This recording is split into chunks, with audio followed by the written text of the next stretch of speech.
Poursuivi aux côtés d'anciens responsables pour avoir illégalement espionné plusieurs centaines de salariés et clients, IKEA France a écopé cette semaine d'une amende d'1 million d'euros. Le tribunal de Versailles a aussi condamné l'ancien PDG d'IKEA France à 2 ans de prison avec sursis et 50 000 euros d'amende.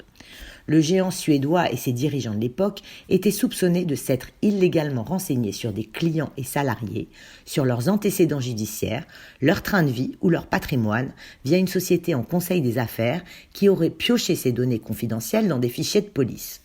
Cette décision est importante et nous donne l'occasion de faire le point sur les règles applicables en France en matière de surveillance des salariés.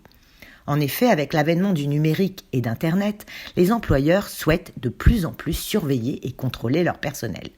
Mais quels sont vraiment les droits de l'employeur ? Peut-il vous espionner en toute impunité ? Quelles sont les limites de sa surveillance et comment vous protéger ?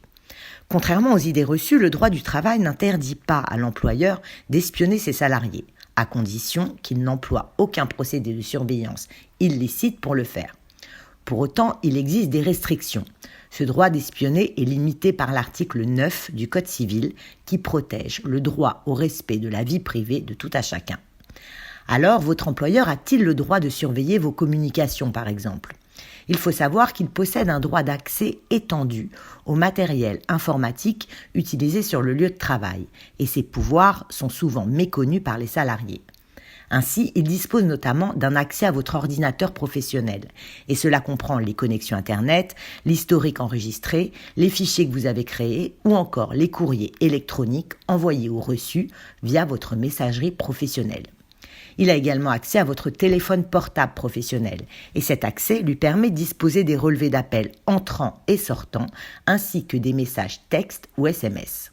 En ce qui concerne vos documents papier, il est à retenir que tous les documents de nature professionnelle sont également libres à la consultation par votre employeur, même s'ils sont dans vos tiroirs ou armoires fermées.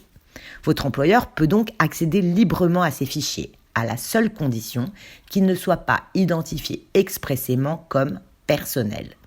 Mais rassurez-vous quand même, si l'employeur peut surveiller une grande partie de vos communications et fichiers professionnels, certains modes de surveillance restent à ce jour interdits par la loi, comme par exemple la surveillance des appareils de géolocalisation de type GPS, les caméras de surveillance lorsque le comité d'entreprise n'a pas été consulté, ou encore les écoutes téléphoniques ou l'enregistrement entre un salarié et un client si le salarié n'en a pas été informé au préalable.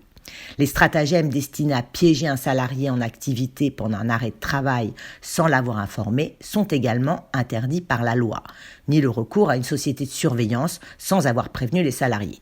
Alors si vous vous retrouvez dans une situation où votre employeur vous espionne de manière illégale ou que vous estimez être sanctionné ou discriminé en conséquence, quels sont vos recours ? La meilleure solution est de contacter un avocat en droit du travail qui puisse répondre à vos craintes et questions.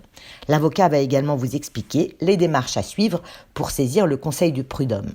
C'est également son rôle de vous indiquer si votre grief est légitime et de vous préciser vos chances de succès pour ne pas engager une procédure, souvent longue, qui n'aboutirait pas en votre faveur.